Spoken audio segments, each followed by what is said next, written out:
All right, today I'm talking to Eric Hinman, who's a 5-time Ironman athlete and brand builder. Since 2013, he's been working with brands to help them scale their businesses, and he's one of the most unique brand ambassadors in the way he structures his deals to add value to their business, including done-for-you community building and networking intros, as well as sales. But if there's one model of success when it comes to the perfect ambassador deal, it's the way Eric does it. So I brought him on to get his unique perspective on the content creator side of working with brands and really curating a win-win deal structure for a very long-term period. So if that sounds interesting to you, whether you're on the content creator side or the business side, let's get into today's conversation. What's up, Joey? Hey, Eric, how's it going? Going great. Good to see you again. You too. I love the shirt. What is that? Getting ready to go cycling. Lance Armstrong's bike shop in Austin, Mellow Johnny's. Nice. Did you guys do anything over the Christmas holiday or? We stayed here. It was pretty low key. We're going to Florida January 6th, which is where Sarah's family is. So we'll see them and kind of celebrate the holidays with them when we get there in January. But it was low key. We ate at a Mexican food truck with like 7 friends. It was a more unique Christmas dinner than I'm accustomed to, but it was fun. Did you have a big Christmas with your family, or was that pretty standard low-key stuff? The last few years, it's definitely been more low-key. I have a small family, but we used to get together as a family. My parents are 75 and 73, so they're getting older. You know, they don't host like they used to. They don't travel like they used to. They're in good health, but you know, they're kind of set in their ways and enjoys being home. And my aunts and uncles are getting older too, so everyone kind of just does their own things now. Yeah, that's kind of the way it is. We have a pretty big family still. We have a lot of extended cousins kind of come together for like this one event per year, and that's it. But it's kind of nice. Like, I mean, no matter what, I'm grateful to have them in our life, and we still get to celebrate with them. So it was cool. That's awesome. Where are you now? Are you back home? Yeah, I'm back home. We're gonna go for one little more trip, and then we're done traveling for a little bit until we go to Mexico next month. We were gonna get married in Mexico like this year, just like, you know, a pure destination wedding. And then we had so many logistical people couldn't make it, and we're like, all right, screw it, let's still do the trip. So my mom's never been to Mexico, so we're gonna take her down there and get her to celebrate everything. And she's in her 70s as well, so it might be one of her like last trips down south or anywhere for that matter, in terms of like she doesn't like to travel that much. So cool. Well, that sounds amazing. Yeah, and then we're in Costa Rica in February, so we're there for like 3 weeks. We'll see how that goes. Awesome. Are you still thinking about Austin as relocating here? It's funny because we met a couple at the resort that we were at in outside of Austin. We were at I forget the name of it, but it was like 20 minutes outside of Austin, so I didn't actually get to see the city. You know what I mean? Like, didn't get to experience it. My wife got to go in, but we're still considering it. We met these people and they moved there 20 years ago from Canada, and they were also in teaching, which my wife was in as well. And so they said it was the best decision they ever made. And they moved into this like wonderful community, and their kid got great education. And so they never looked back. Cool. Yeah, I have no idea about the kid side of things, obviously, but from having a sense of community and things to do, it's amazing. Colorado is great, you know, for outdoor recreating. And I have wonderful friends in Colorado, but here it's just on a whole nother level of just community feeling and how collaborative everyone is, how many community social wellness houses and saunas there are here, and pickleball courts. It's really fun. It looks like a blast. I don't know if we'll make the move anytime soon, but it might be a later in life. We have family that, I don't know, maybe there's some like emotional blocks that I just can't leave the area until like they're either at a point where it's like, no offense, but they'll be in a home or somewhere, and it's like we're not kind of engaging with them as much. But right now I feel like I'm pulling the rug from out of under them, you know, in a way. So it's a lot, but yeah, we're still considering moving. We don't know where yet, but I am going to go back to Austin. I want to like go into the town. I want to see the whole thing. My wife got to go. She said it was incredible. So yeah, man, I'm excited. Awesome. But yeah, I'm excited for you today to come on the show. It's going to be a fun one. It's going to be a little bit of a different maybe show than you used to. Like really what I try to focus on, and we'll get started formally in a second, is like brands that want to work with influencers who have never done it or just aren't doing it effectively. I hear a lot of people get burned by like, I would try to work with an ambassador. I paid them $10,000. I didn't see any returns. I'm never doing influencer marketing again. I'm trying to change and shift the way people think about that and how they approach and who they work with. So it's a unique experience to have you on the show today to kind of give me that from a creator's perspective. That being said, though, I don't want to I don't want to give like terms, but what do you prefer as far as like ambassador, creator, influencer? I know some people don't like the term influencer. It doesn't matter to me. I could care less. Okay, fair enough. All right, well, we'll just jump right into it. But I guess one question before we do get started: what's like the biggest pain point you have when working with brands, or you've seen other people have working with brands? I think the biggest pain point is if the brand wants to control too much of the voice for the creator. That's a big pain point. And I also think depending on the product, putting too much emphasis on the ROI from direct sales, oftentimes it's going to be tough for a company that has a lower price point item to, see a return on their investment. So I think that companies need to look for more from creators, like ad agency, like, oh, wow, they're creating great content for us that we can whitelist. We're doing great with whitelisting their content. They're amplifying awareness for us, because fact of the matter is, some people will buy through a discount code, but oftentimes it's just perceived as a little too salesy. And it also heavily affects your engagement rate if you are constantly trying to sell things on your social media platforms. So there's kind of a fine line between selling too much and just adding lots of value, and then having a direct line to like my diet and routine page where you can go on and shop everything. But I'm not preaching that, but that gets a lot of clicks. So like brands need to really understand what they're going to get with the person they're working with. Awesome. Okay, good. That's kind of where I want to take the conversation later on. So that's direct alignment. Okay, man. Well, I'll do a little intro, and then I usually do a preface to the interview after the interview. So I'll do a full-on intro of who you are and all your accomplishments, but we'll dive into the more informal stuff here. So cool. All right. We have Eric Hinman on the show today. So welcome to the Partner Up Profits podcast. I am excited to have this conversation with you because we're finally having a unique conversation where we're flipping the script. We're not talking with marketing managers. We're talking with people now on the other side. And Eric is a content creator, an ambassador, as well as many other achievements we can dive into today. But Eric, it's so great to have you here on the show. So welcome. Thanks for having me, Joey. You're in the public eye quite a bit. You put everything out there. I'm a deep diver on your content. What's something interesting, though, about you many people might not know? Ooh, some things people might not know.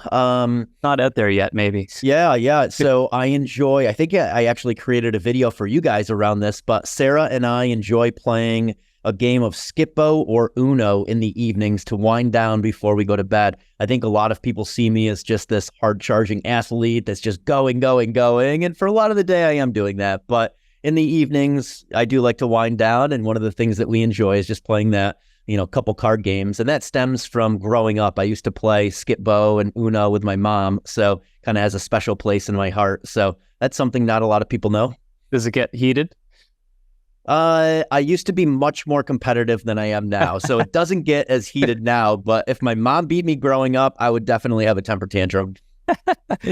That's funny. I play Skip-Bo too, and I didn't start playing until later in life. When I met my wife, we started to play board games. And at first, I hated board games, and then I started to really enjoy them because I'm very competitive. So I always want to win, and I wasn't good at them. But cool. I saw the video too, so thank you for sending that. That was an awesome thing. And it's a great segue. Eric and myself, we work through Bioptimizers, which is a health and wellness company and a brand that we're continuing to grow through supplements only right now. But we're looking for more optimization products, having centers, retreat centers, things people can go to optimize their health.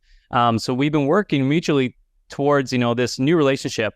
And there's a lot of things that I like what Eric was doing. And I said, it would be great to have a conversation with him and bring him in as like the pinnacle of who you want to work with on a partnership with an ambassador and a content creator.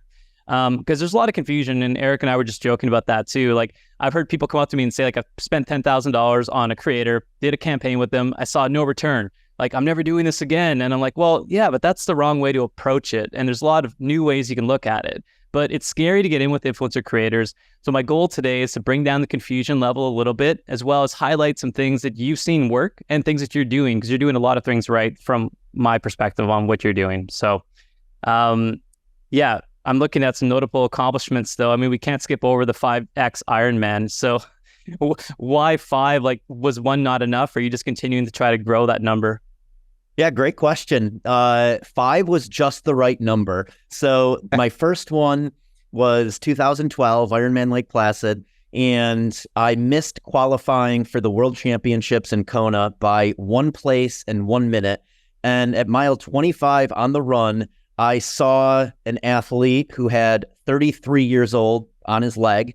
And I thought to myself at that time, that might be the final Kona spot. I didn't know exactly what place I was in. I knew I was in the mix, and I had nothing more to give. I mean, I had just left it all on the line. So cross the finish line, you have to wait several hours before they announce who qualified for Kona. And sure enough, that person that passed me at mile 25 on the run with 1 mile to go, he got the final Kona slot that year. So that was my motivation to do it all over again in 2013. And in 2013, I qualified for Kona, had a horrible race in Kona, and then wanted to do it again and have a good race in Kona. So that ended up being my 5th and final Ironman, where I had a great race in Kona. I went sub 940, which had been a goal of mine. And at that point, I just felt like I was going through the motions after completing that 5th one. So I ended up just transitioning more into strength-based activities. I had started a CrossFit gym around that same time period and was really enjoying CrossFit training and the community aspect of CrossFit, because Ironman training, it's a lot of solitude, which I think served me well for that time period. But ultimately, I'm a people person. I love being around people. So I wanted to get more in the mix and train with people. So CrossFit kind of sucked me in, and I've really enjoyed this chapter of my life, which has been more strength training and anaerobic conditioning. Yeah, man, that was impressive. And obviously your transformation itself is impressive. But what I really enjoyed while I was digging into your content even deeper than I have before was like, where did this transformation start? What was the reason for it? And did you ever imagine it would bring you to being like, monetizing through this model? Like, did you ever think of yourself as, I'm going to be an ambassador, I'm going to be paid to be aligned with brands? And, at what point did that shift if it wasn't your ultimate outcome when you first started? Yeah, I mean, the start of my wellness journey dates back to when I was 27, 28 years old. And at that time, I was driving 50,000 miles a year. I was sitting often. I was eating Subway because I thought that was my healthiest option when I was on the road. And I was drinking heavily on the weekends, and found myself really out of shape and just kind of going through the motions of life.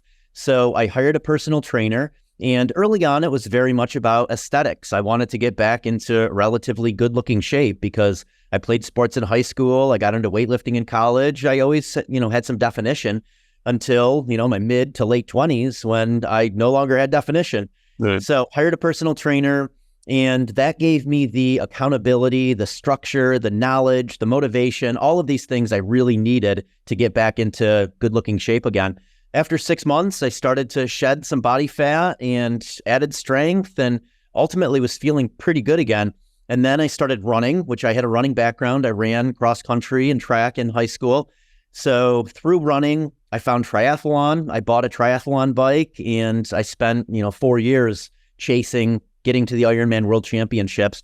And it was really during that time period, that 4-year stretch from 30 to 34 years old, that I had a lot of time alone with my endorphins racing, and I kind of equated to like a psychedelic experience where I just started to really correlate how good I was feeling with all of the exercise. So it wasn't really about the aesthetics anymore. It was more about the mental performance, the emotional well-being, the unlimited energy that I had. And through that, I started attracting all of these wonderful people and wonderful opportunities into my life. So there was never any intention of creating a personal brand or, at that time, I had no idea that Instagram was going to become a platform for marketing and sales, and that brands would pay you to create content for them.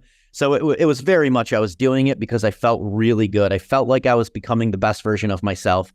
And then when brands started reaching out in 2013, 14, 15, once I kind of had exited the sport, I realized I had a lot more to offer than just this number next to my name and posting pictures and getting paid to post pictures. I had this vast business background, and, I had met a ton of people over the years of creating different businesses. So I realized I could offer a lot more, and I've really turned it more into a consulting type business where certainly a function of it is creating content for brands, but behind the scenes, I'm seeding product, I'm putting on, dozens and dozens of community events, I'm hosting wellness retreats, I'm raising money for brands, I'm investing in brands. I host these founders only retreats where I connect founders with founders and allow them to share their networks. So I think of myself more as a consultant that also can amplify awareness for a brand, but I also have a number of other friends and thought leaders in this wellness space that I introduce brands to that also amplify awareness. So I'm more building ambassador programs and, generating revenue for brands than just thinking of myself as an influencer or content creator. Yeah, that makes sense. And I mean, you started in 2013, so there's a lot of transformations that happen. And again, like I think you're kind of a unicorn when it comes to an ambassador, because you're not just the typical ambassador. Like you said, your community, like-minded networking, bringing people together and building their programs up for them. I had a couple things we'll jump into in that, because I think that's a really unique factor to working with people like yourself. A couple things to unpack. So first off, 2013 to now, that's over 10 years. It'd be 11 now in like a couple days. What's changed in the influencer world from what you started in, where it's now, and maybe where it's going? I mean, so much has changed. Back then, it was really just a highlight reel that people were posting. I don't think many people were thinking of it as a personal brand or thinking how they could add value or evoke emotion. It was just kind of posting that beautiful picture of you or that beautiful place you were in or the cool people you were around. Stories didn't exist back then. I mean, there was no video on Instagram back then. So, and, we were using mainly our phones to shoot photos. And, certainly around that time period, higher end cameras started to come around and people were posting beautiful pictures. I think it's become a lot more real life lately. I think that's the content that is doing well. And it's being thoughtful with your content, realizing that in order to amass an audience and keep an audience continuing to consume your content, you really have to either take them on a journey or you have to add some kind of significant value. You have to be known for something. So I always tell people to go narrow and deep so that they're known as, oh yeah, that's the guy that, posts his workouts all the time. Or that's the, or you have to evoke some kind of emotion. Obviously, laughter is one of those. Inspiration is the theme I've run with. And then controversial also works. Not the theme I dig, but it certainly works. So I think that's where it's really changed, is people are thinking through their content much more than just, I'm going to post this, beautiful picture with a filter next to an ocean today. And then with stories, it really gave everyone an ability to create their own reality TV show in a way. And it gave everyone more of a voice. I really feel like the news is changing. Historically, it's been the big companies that would buy billboards and radio waves and, television advertising spots. And now all of us can share our voice. All of us have a microphone. So I think that's really cool to see that transformation happening. And, a lot of that is also now sharing what has worked for each and every one of us, instead of a large company sharing marketing that gets you to buy Wheaties and saying that, hey, this is what Michael Jordan eats, so, every kid should eat this. Now all of us can be like, hey, I actually have eggs in the morning and I feel really good having eggs, instead of having something that, diminishes my energy throughout the day. So I think that's how it's changed a lot, is so many of us now have a microphone to just share our lives.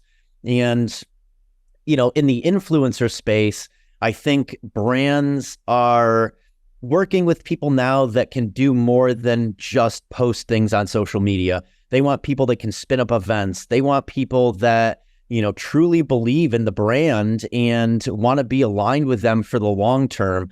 Like, I really feel like gone are the days where a brand pays for one post and that moves the needle for the brand. I think it's really becoming figuring out who are the thought leaders in your space, where is their good product market fit, and we want to work with you for a year. We want this to be a long-term relationship. We want to invest in you, and that creator, influencer, ambassador is going to invest in the brand. So I think that's where it's continuing to head, is longer-term relationships. Once good product market fit is found, and that ambassador is doing much more than just shooting a photo and saying, "Hey, go buy Optimizer's magnesium." Yeah. It's not transactional anymore. I think that like what you're mentioning is really what I strive for with clients, is like long-term beneficial relationships. I don't want to be continuing to acquire new partners.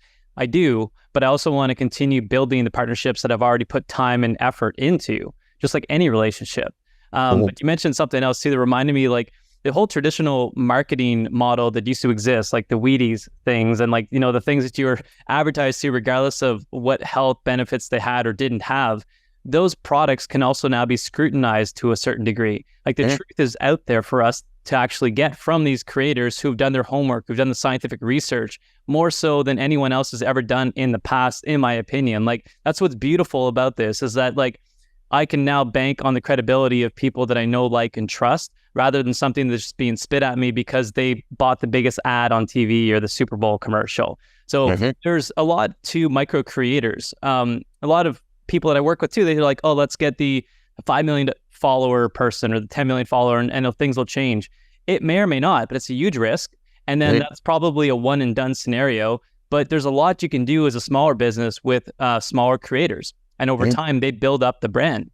And one thing I always tell clients who only work with like direct response email marketers who don't even have a social profile, I'm like, affiliates are going to sell your products. They'll make you some money. But ambassadors are going to build brands for you. So if you want to become a brand, you have to go this route. You can do multiple channels, but just understand that over time, the ROI is built upon the blended cost per acquisition. So you can still do Facebook ads, you can still do Amazon, but I think the creators add a sense of personality to a brand beyond what you can just add yourself, and gives other customer avatars. They can see themselves using the products. So it's interesting to hear that, and kind of validates the point that I thought is true. But a lot of people are like, is influencer marketing dead? I'm like, no, but some of it is. So the transactional stuff I try to stay away from now.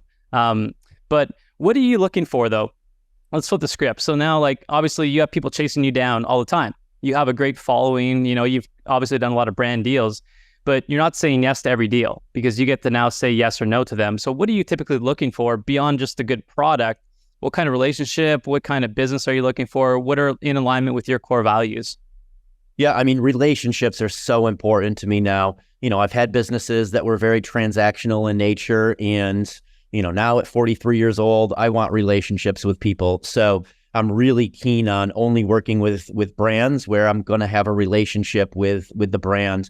And that provides me with fulfillment. So some of the things for me are, I want to make sure that I can move the needle for the brands. I want to provide return on the brand's investment. So generally for me, I'm working with earlier stage wellness brands. I don't want to be just a billboard. I want to lend my network. I want to be able to introduce the brand to investors. I want to be able to introduce the brand to third-party service providers that can help them. I want to help the brand build their ambassador program. So I know what pond to play in. The wellness space and earlier stage is where I can really add unique value. And I want to be memorable. I want brands to recommend me to other brands. So I know which brands to work with based on being memorable, where, a multi-billion-dollar brand, I'm probably not going to be all that memorable. So why are they going to refer me to someone if I'm not memorable? So that's something that's really important to me. And I like having direct access to the key thought leaders at the company. So the people, I like chatting marketing. I've always really enjoyed marketing. So I like jumping on regular calls with the brand and, discussing marketing campaigns, discussing events that the brand is interested in doing. I want to be really instrumental in all things marketing for all of the brands I'm working with. Obviously, I want there to be product market fit. So I want to make sure that I think it's a product or service that my audience will respond well to. And I look for the latest and greatest. I want to work with brands that are emerging, that are up and coming, because I feel like that's something that my audience looks to me for. And that's something I enjoy. I always feel like I've been an early adopter, and I've always read Uncrate and Cool Hunting and all of these sources that, share the latest and greatest. So I like to think of myself as that person where the audience is coming to me for the latest and greatest.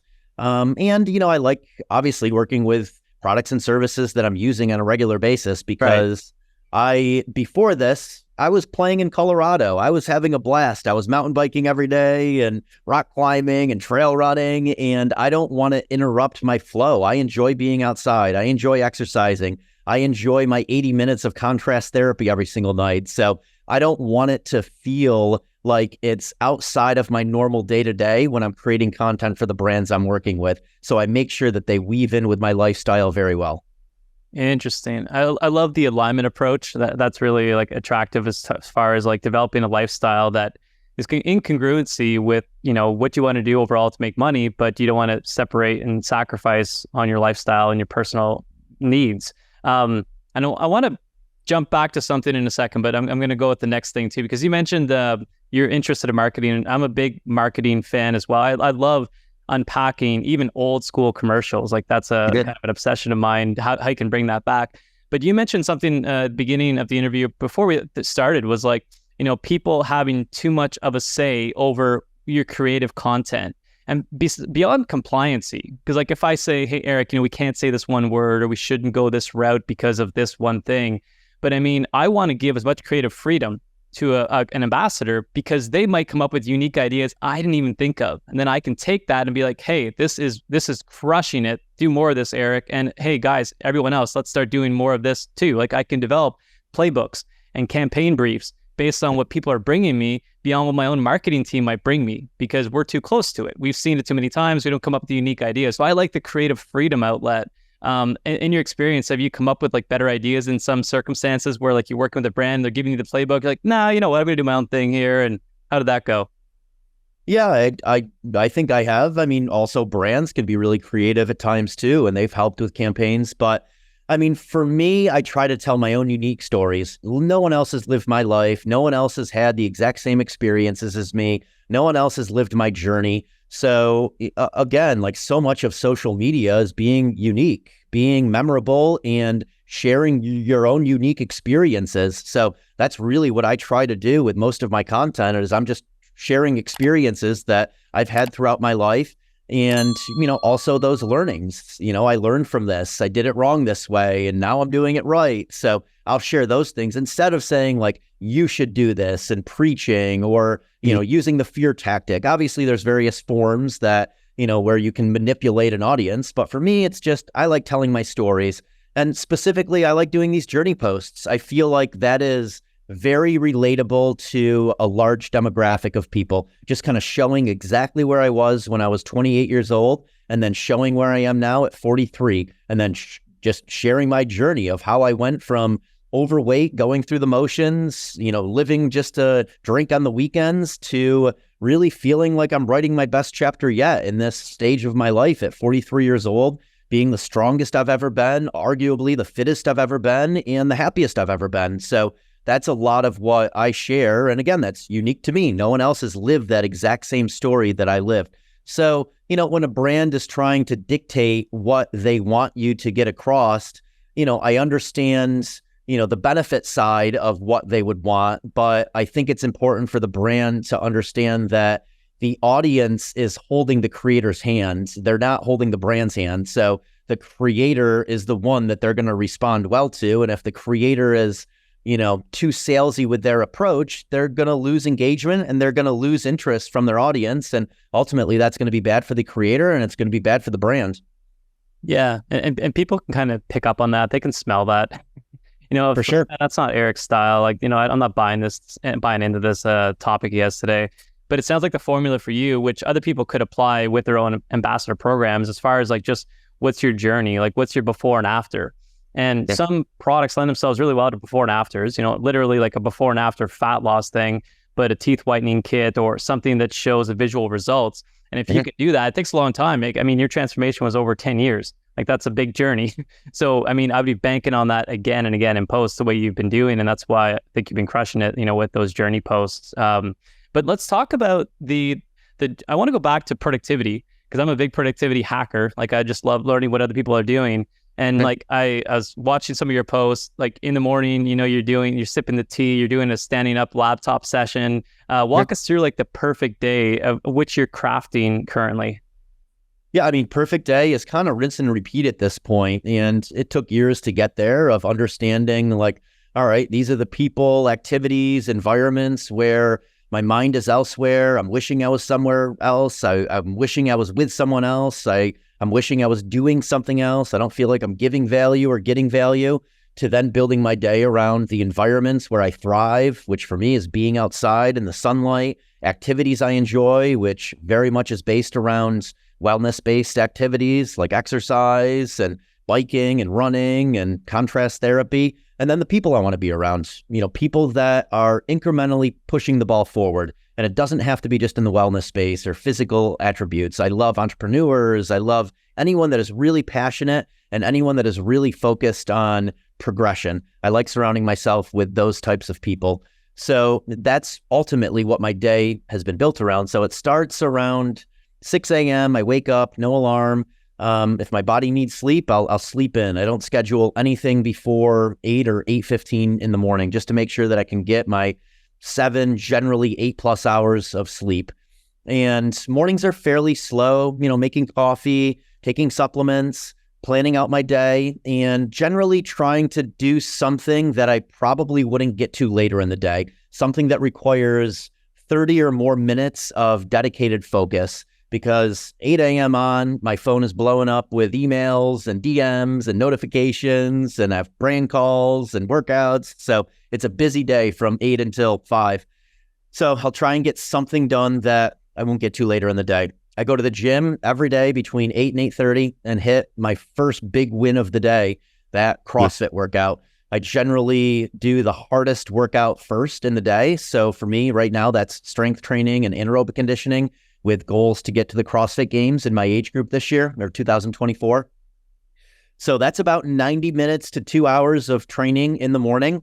And I'm also shooting content around that. That's a lot of the content that I'll end up using for brand deals. So I'm multitasking without multitasking during that time period. And, that workout really sets the stage for the rest of the day. It gives me energy. It gives me mental clarity. It gives me stress resilience. And I plan all of my calls and podcasts and any things where I need to be really sharp for right after that workout. So from about 10:30 until 1:30, I have my first work stint. So that's going to be calls, podcasts, creating content for brands. And then generally from about 1:30 until 3, if I'm in Colorado, I'm in the mountains, mountain biking, doing something aerobic outside in the sunlight.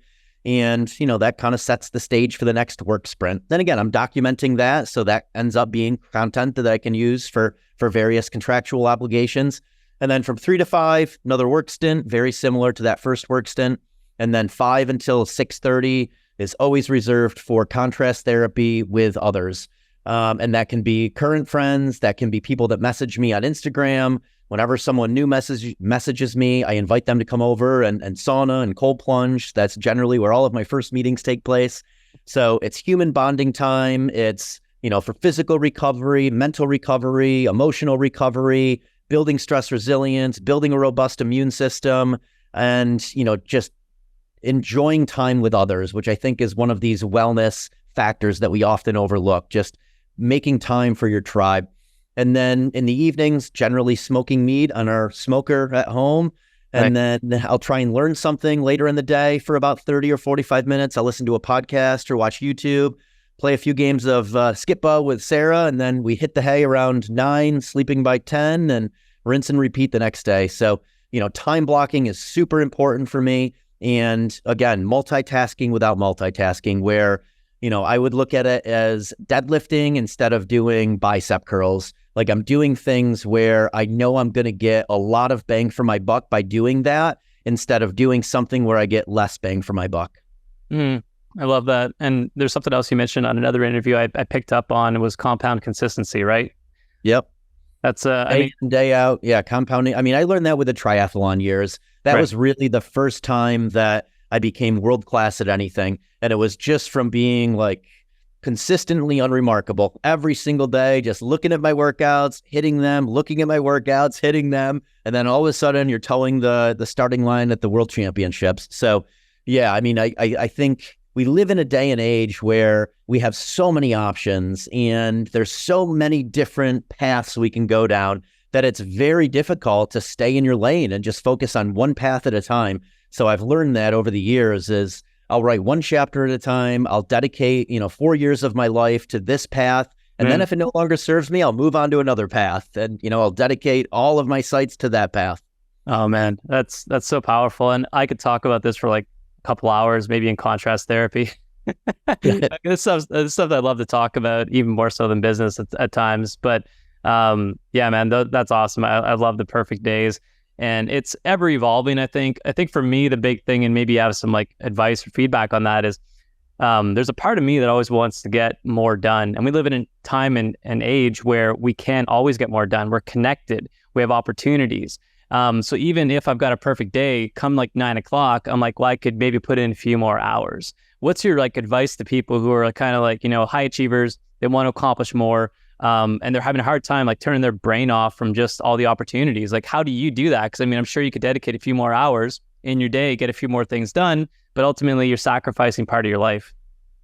Yeah, I agree. I mean, I think there's certain times when sprinting is okay.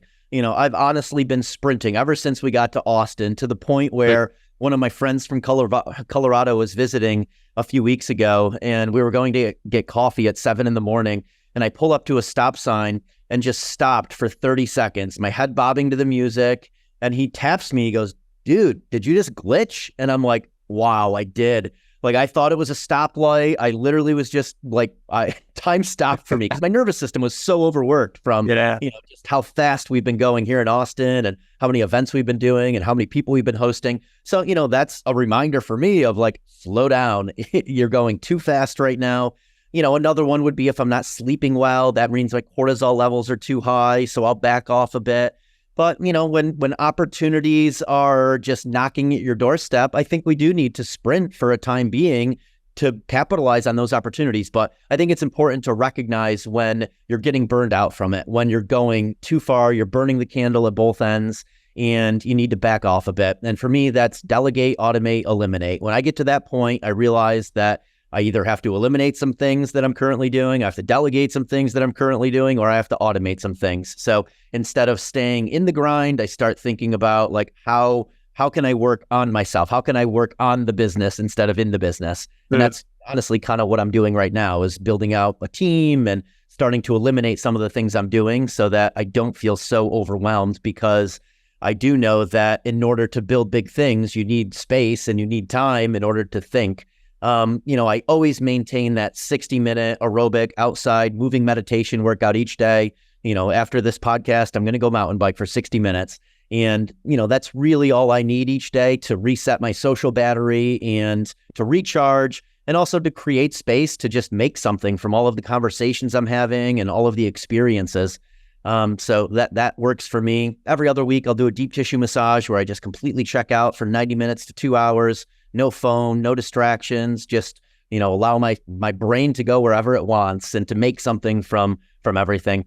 And then as far as opportunities, I think the only way to get good at saying yes to the right things and saying no to the right things is making a lot of mistakes. And, for periods of time, I've said yes to way too many things, and I've taken on things that, I lost money on and that made me unhappy. And okay, put that in the journal of not to do again.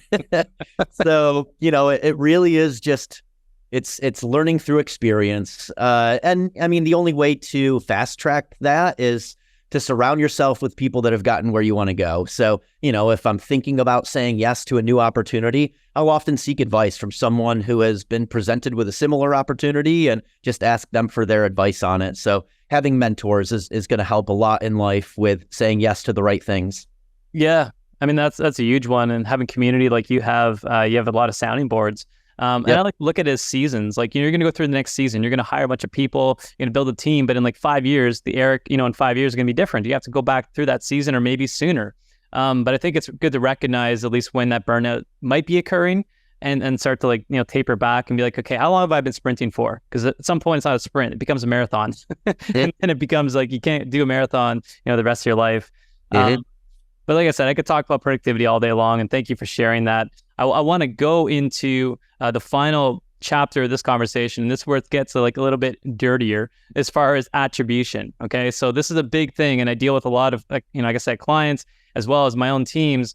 We have a lot of times where attribution is like, well, we're not at a profitability level. Well, what is profitability when working with ambassadors? Okay, so I look at Eric's posts and I buy his cold plunge recommendations, I get his supplements, and I'm buying from him, but I'm not always using your link or your code because you're not always saying it, maybe, right? Like you said, you don't want the algorithms to pick up that trying to always sell.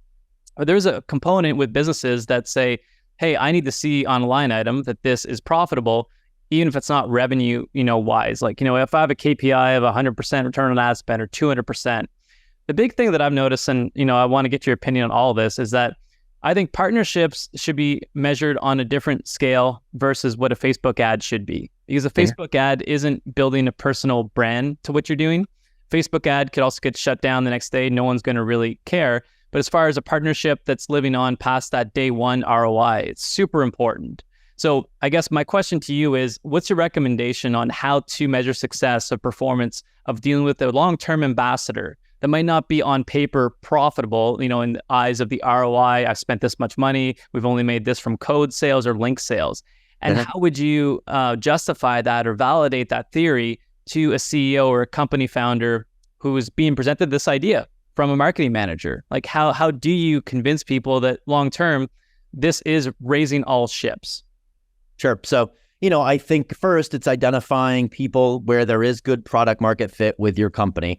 And there's a big difference between fame and influence. Some people have both, but, someone who is just on TV, a reality TV star that has a large following, they might not have influence in a certain space just because they're famous from being on a TV show.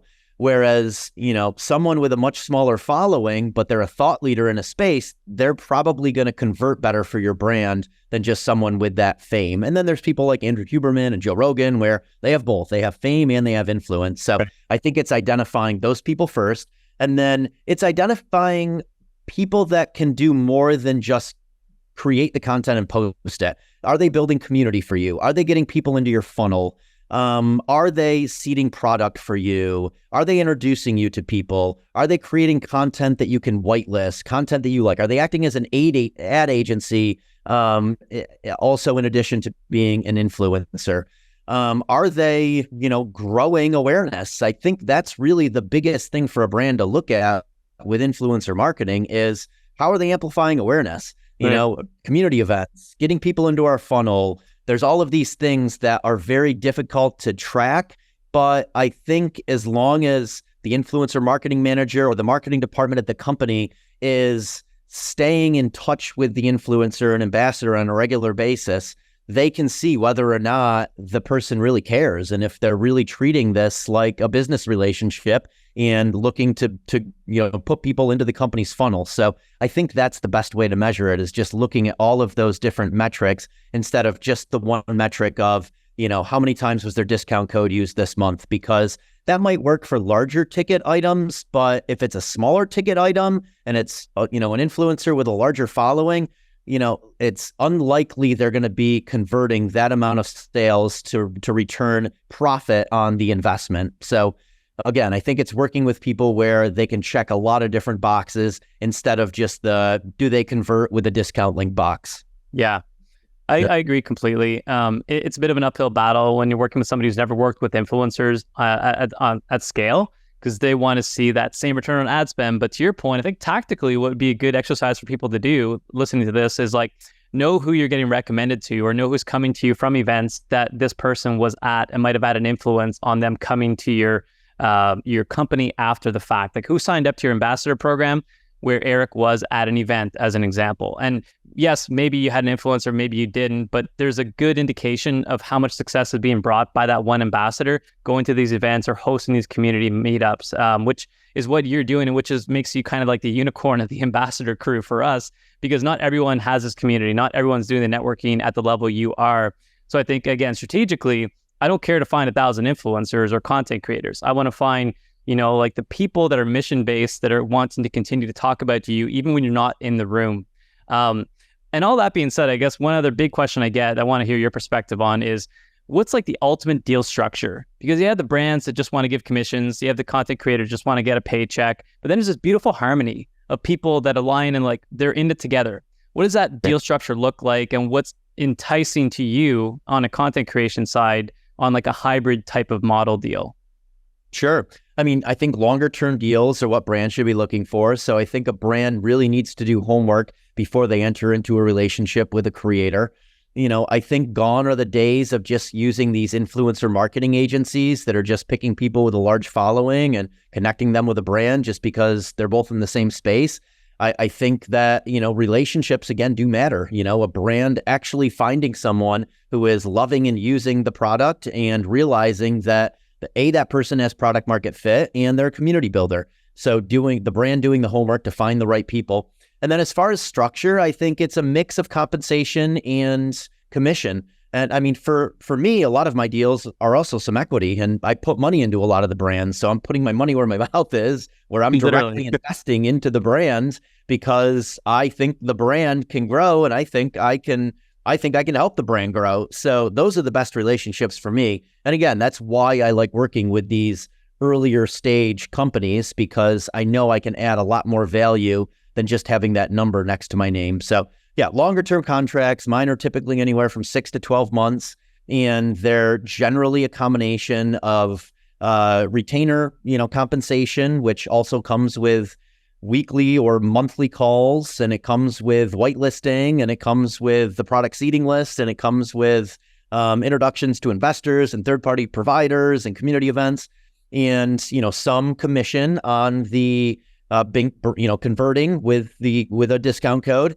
And then some component of equity if the creator is really adding that much value for the brand, or if the creator really wants to align themselves with the brand and invest their own money into the brand. I love that deal. And I think you should be teaching everyone else in your community to make those deals, because those are the longer term omni-channel deal structures that every company should be attracted to. And I would do those all day long. So my last question, before we get into the quick fire round, we have a personal rapid fire round that I want to take you through. But like, they call this a partner of profits power move. This is something that somebody in a company can use to get their foot in the door, get the call answered, or just get the attention of somebody that they want to get the attention from. Somebody's approaching you today. What's going to get your attention beyond just an email or a text or a DM?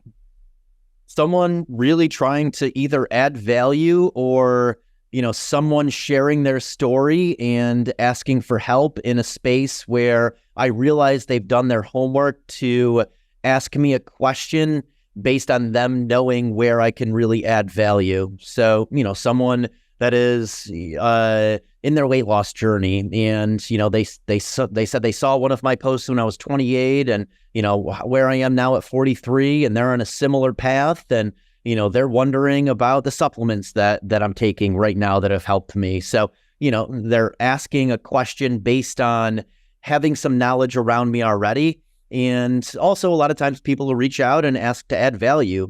Hey, I would love to help you with editing. I edited this reel for you based on content that you've already posted on Instagram. And it's like, wow, that person took an hour out of their day to do something for me. I'm definitely going to reply to them. That's awesome. Yeah. Kind of like leading with value. It's interesting. We do that a lot with the teams, and some people can do it kind of like on the shady way, but I like the idea of just really genuinely adding value to someone's life. And there's so many ways to do that. Where can people get a hold of you? And what are you looking to achieve with like somebody getting a hold of you from this show? Is it more brand partnerships? Is it just deeper connections, or all the above? I mean, I preach meet at least one new person every day. I probably meet close to 10 people every single day. So I love meeting new people. Again, especially people that are just looking to incrementally push the ball forward, people that are super passionate. So you can find me on Instagram, Eric Hinman. I check my DMs. I respond to pretty much every single DM that I get. So that's the best place to message me. And I mean, in 2024, my biggest goal is putting more people together where they can form relationships with each other. So doing more wellness retreats, putting people in these environments where their endorphins are racing. And I just love watching things blossom from things I created. So, I love seeing two people become friends because of a contrast therapy session that I hosted at my house, or, two people now doing business together because of a wellness retreat that I put on, or someone investing in someone's company because they were on a hike together that I helped. So I love just creating these environments that allow for chance encounters to happen with like-minded people. Nice. I'll keep that in mind, but definitely check out Eric's profile. And out of all the people I've ever met, you're one of the only guys that still answers their DMs. Amazing. Thank you. So good on you for doing that. We've got 10 questions left, but it's really rapid fire. And I just want to get to know a little bit about you more personally. And they get a little bit more personal with each question. So favorite food? My favorite food right now is burgers. Burgers. Okay. Won't argue with that. Are you smoking these burgers or? Back in Colorado, yes, we're cooking at home pretty much every single day. But here in Austin, we've been on a burger bender, going around to different restaurants, trying to figure out where the best burger is. Nice. What's your best memory? Ooh, my best memory. Ironman Kona is definitely something I can never forget, just because I know how much hard work it required to get there and how much dedication it required to get there. If you had another go round in this world, what would it be in 30 seconds or less? You have to write an entirely new chapter.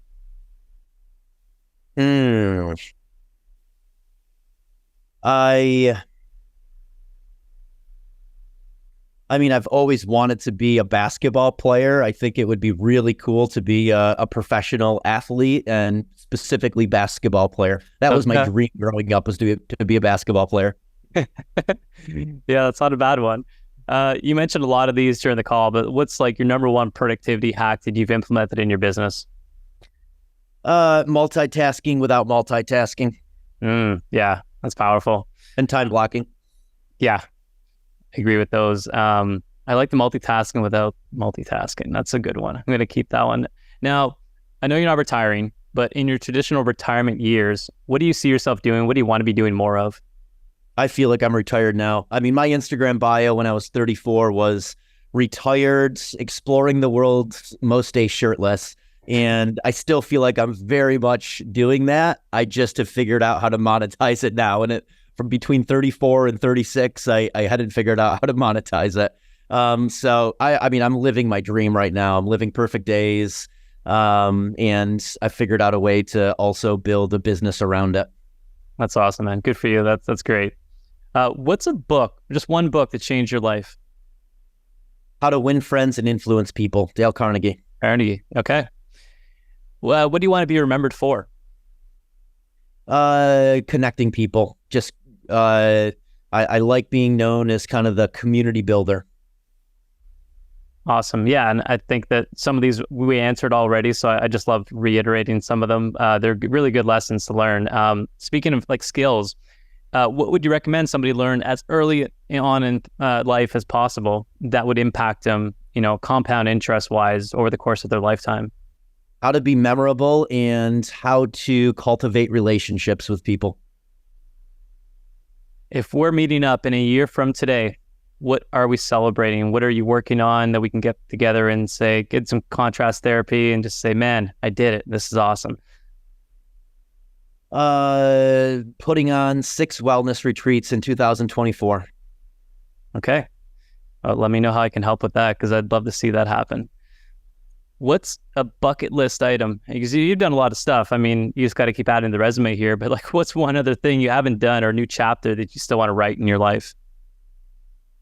I haven't traveled much internationally, so I would love to take a year at some point and, travel with my girlfriend, Sarah, to Asia. Bali is on my list. Australia, I would love to visit. Iceland, I would love to see the sauna culture in Finland. So that's a bucket list item, is eventually having the time and space to be able to, travel for a year and just really experience the world.